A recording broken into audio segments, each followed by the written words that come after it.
এক পাহাড় ধান। এই ধানগুলো বিক্রি করলে লাখ লাখ টাকা পাওয়া যাবে, কি তাই তো?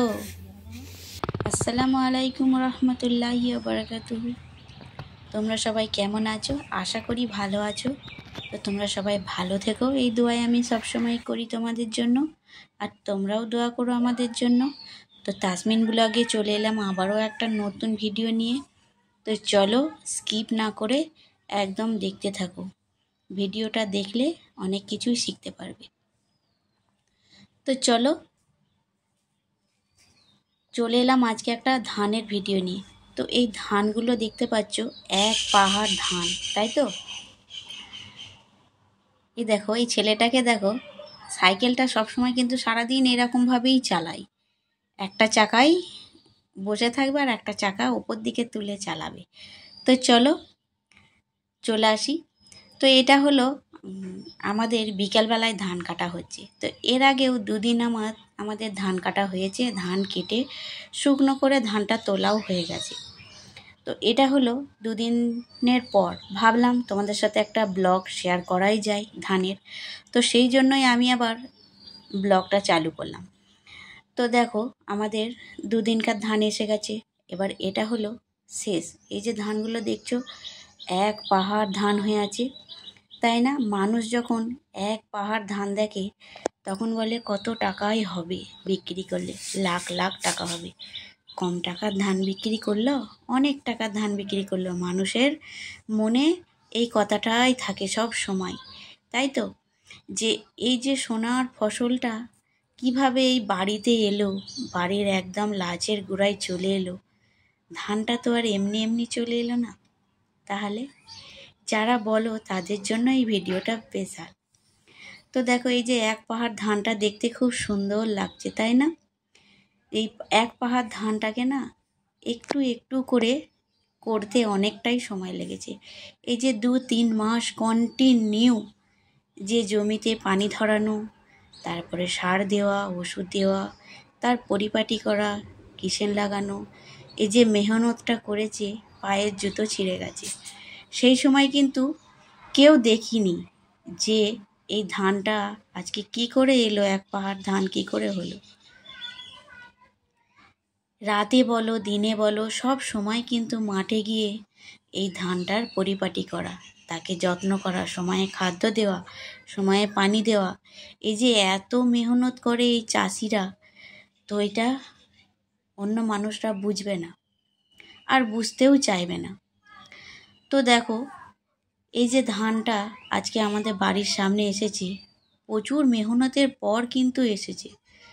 এবার এই ধানটাকে আবার শুধু বাড়িতে চলে এলেই হবে না, এই ধানটাকে আবার ছাদে তোলা, শুকনো করা, শুকনো করে তবে বিক্রি করলে বিক্রি করা, আর মন গেলে রেখে দিয়ে বিক্রি করা, সেটা নিজের ব্যক্তিগত ব্যাপার। তো যাই হোক, পাশেই দেখো গাড়িটাও ধান কাটছে।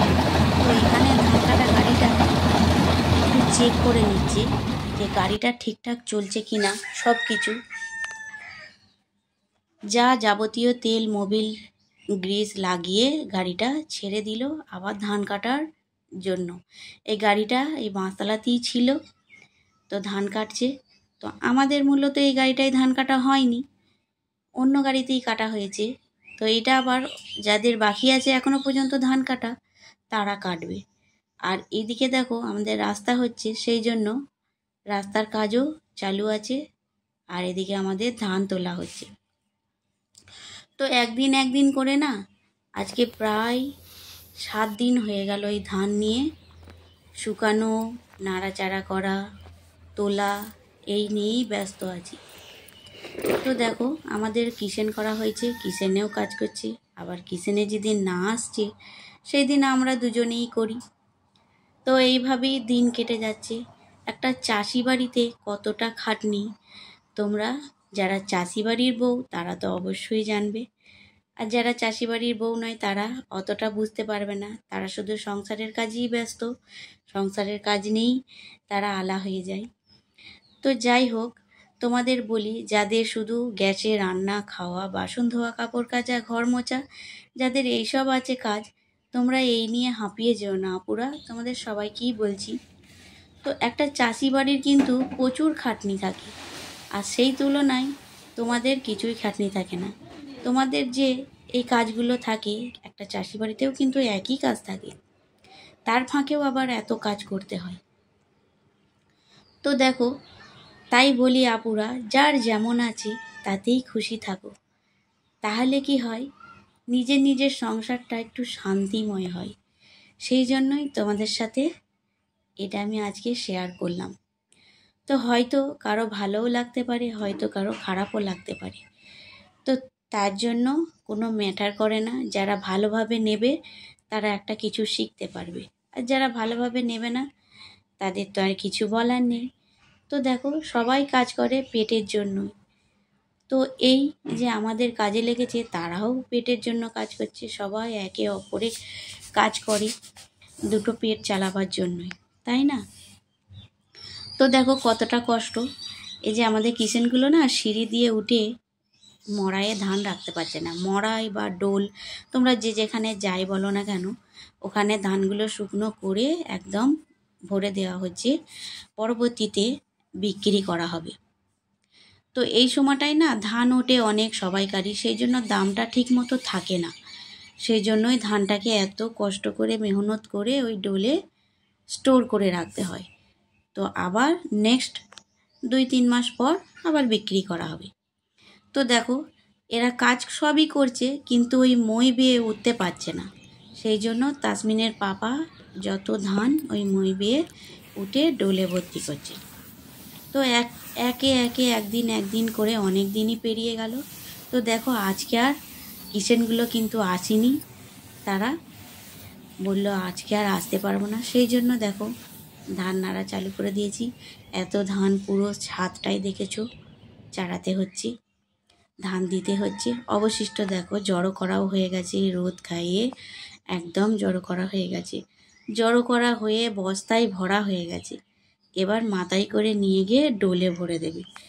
তো কতটা মেহনত করে যে এই ধানটাকে একদম রেডি করতে হচ্ছে, তোমরা এই ভিডিওটা দেখে বুঝতেই পারছো। যারা বুঝতে পারছো তারা তো তাদের মেহনতটা, তাদের এই কাজগুলো করেছো, সেই জন্যই তারা বুঝতে পারছো। আর যারা বুঝতে পারছো না তাদের আর কি বলবো, তারা করেনি কোনো দিন, সেই জন্যই বুঝতে পারছে না। তো একটা চাষি ভাইদের যে কতটা খাটনি, না খাটলে কিন্তু বোঝা যায় না। দেখো এই ধানটা রোয়া থেকে, বীজ ফেলা থেকে নিয়ে, রোয়া থেকে নিয়ে একদম ধান ওঠা অবধি, বিক্রি করা অবধি কতটা মেহনত করতে হয়, তবে যে এই ধানটা বাড়িতে আসে।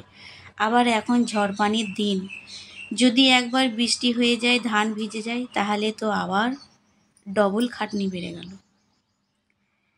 তো এইভাবেই কিন্তু আমাদের চাষি বাড়িদের জীবন এইভাবেই যায়, হাউসওয়াইফদেরও জীবন এইভাবেই যায়। যখন যা সিজনে ফসল ফলে সেইটাই নিয়ে মেহনত করতে হয়। এটাই হলো চাষিদের জীবন। আর যাদের চাষি বাড়ি নয় সেই সব আপুদের জানাই, তোমরা তোমাদের যতটুকু আছে ততটুকু নিয়ে সুখে থাকো, শান্তিতে থাকো, এই দোয়াই আমি সবার জন্য করি। তো তোমরা সবাই ভালো থেকো। তো যাই হোক, অনেক কিছুই তোমাদের সাথে শেয়ার করে ফেললাম। আর এদিকে দেখো চারিদিকটাই আম গাছের ভিডিও আমি একবার দিয়েছিলাম। তো দেখো আমগুলো খুব সুন্দর হলুদ হয়েছে, আর দেখতে কি দারুণ লাগছে, তাই না? খুব সুন্দর লাগছে। আর কিছুদিন পরও আমগুলো পেকে আবার ঝরে পড়ে যাবে। তো দেখো এই যে ধানটা তোলা হলো, সন্ধ্যা হয়ে গেল। ধানটা তুলতে আমাদের কিন্তু দুজনে, আজকে আর কিষেন আসেনি, সেই জন্য। এই দেখো এদিকে কিন্তু চাঁদও দেখা যাচ্ছে, তাহলে বুঝতে পারছো যে সকাল থেকে মগরেব অবধি কতটা খাটনি। তো বন্ধুরা, ভিডিওটা আজকের মতো আমার এতটাই। তোমরা সবাই ভালো থেকো, দোয়া করো, আমিও দোয়া করি। প্রথম থেকে ভিডিওটা কেমন লাগলো অবশ্যই জানিও। আবার এই ধানটা যে চাপা দিয়ে রাখা হচ্ছে, তো নেক্সট পরের দিন কিন্তু আবার এটাকে চারিয়ে রোদে দিয়ে আবার শুকনো করে তুলতে হবে। তো ভিডিওটা কেমন লাগলো অবশ্যই জানিও, জানাতে কিন্তু ভুলো না। আর সাবস্ক্রাইব করো, তোমরা সাবস্ক্রাইব করছো না, অনেক দিন হয়ে গেল ভিডিও ব্লগ চালু করেছি, তোমরা তাড়াতাড়ি সাবস্ক্রাইব করো, পাশে থেকো। একে অপরের পাশে থাকলে সবাইকারই ভালো। তো তোমরা সবাই ভালো থেকো। আল্লাহ হাফেজ।